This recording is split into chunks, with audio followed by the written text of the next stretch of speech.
Hello and welcome to all. I hope आप सभी स्वस्थ होंगे और आज हम इस वीडियो में डिस्कस करेंगे भारत एवं विश्व का इतिहास। तो चलिए शुरू करते हैं। हमारा पहला क्वेश्चन है, अकबर का मकबरा कहाँ स्थित है? तो आंसर है सिकंदराबाद, आगरा में जो है अकबर का मकबरा स्थित है। क्वेश्चन नंबर 2 है, भारत में मुगल साम्राज्य स्थापित करने के लिए बाबर ने पानीपत की पहली लड़ाई में किसको पराजित किया था? तो भारत में मुगल साम्राज्य स्थापित करने के लिए बाबर ने पानीपत की पहली लड़ाई में जो है इब्राहिम लोदी को जो है पराजित किया था। क्वेश्चन नंबर 3 है, महान नेता जनरल मलिक गाफूर के साथ किसका नाम संबंध है? तो जो मलिक गाफूर था वह अलाउद्दीन खिलजी का जो है जनरल था। तो मलिक गाफूर के साथ जो है अलाउद्दीन खिलजी का संबंध रहा है।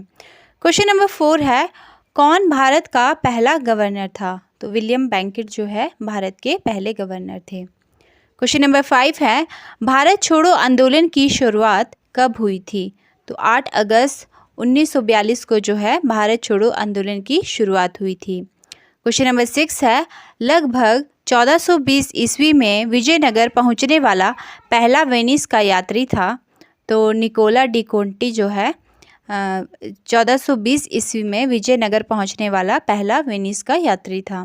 क्वेश्चन नंबर 7 है, किसको मुस्लिम लीग का संस्थापक माना जाता है? तो आगा खां को जो है मुस्लिम लीग का संस्थापक माना जाता है। क्वेश्चन नंबर 8 है, भारत के लोगों के लिए किसने सर्वप्रथम हिंदू शब्द का प्रयोग किया था? तो अरबों ने जो है सबसे पहले भारत के लोगों को हिंदू कहा था।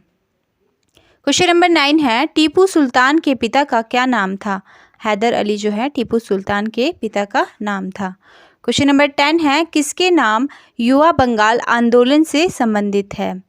तो युवा बंगाल आंदोलन जो है वो हेनरी विवियन डिरोजियो के नाम से संबंधित है।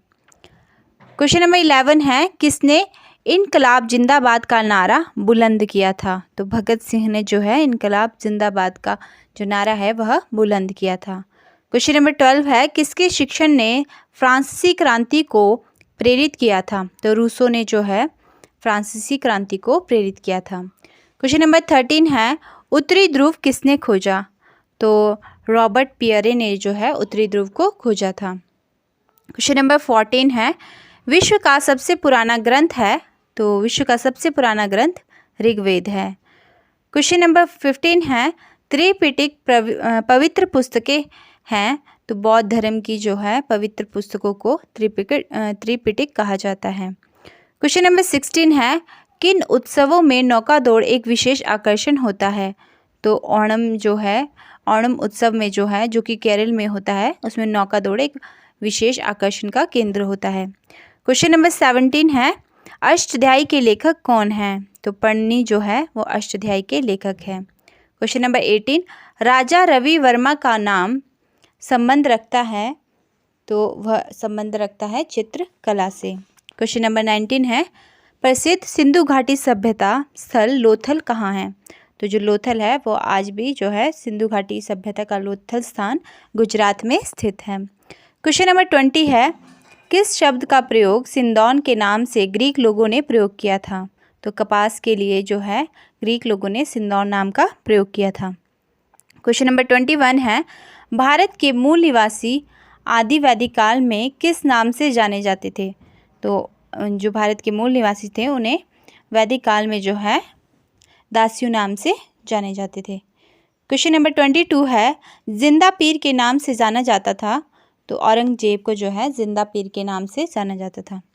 क्वेश्चन नंबर 23 है, तैमूर लंग ने भारत में किस वर्ष आक्रमण किया था? तो 1398 में जो है ईस्वी में तैमूर लंग ने भारत पर आक्रमण किया था। क्वेश्चन नंबर 24 है, किसकी खोज अमीर खुसरो के द्वारा की गई थी? तो सितार की खोज जो है अमीर खुसरो द्वारा की गई थी। क्वेश्चन नंबर 25 है, अकबर के शासनकाल के दौरान अदालत में प्रयोग की जाने वाली भाषा थी? तो जब अकबर का शासनकाल था तो उस दौरान जो भाषा अदालत में प्रयोग की जाती थी यानी कामकाज के लिए जो भाषा राज दरबार में प्रयोग की जाती थी वह थी फारसी। तो ये थे हमारे आज के प्रश्न। आई होप आपको ये प्रश्न अच्छे लगे होंगे। अगर वीडियो अच्छी लगी तो प्लीज़ लाइक कीजिए, अपने फ्रेंड्स के साथ शेयर कीजिए और चैनल को सब्सक्राइब करना ना भूलें। And thanks for watching.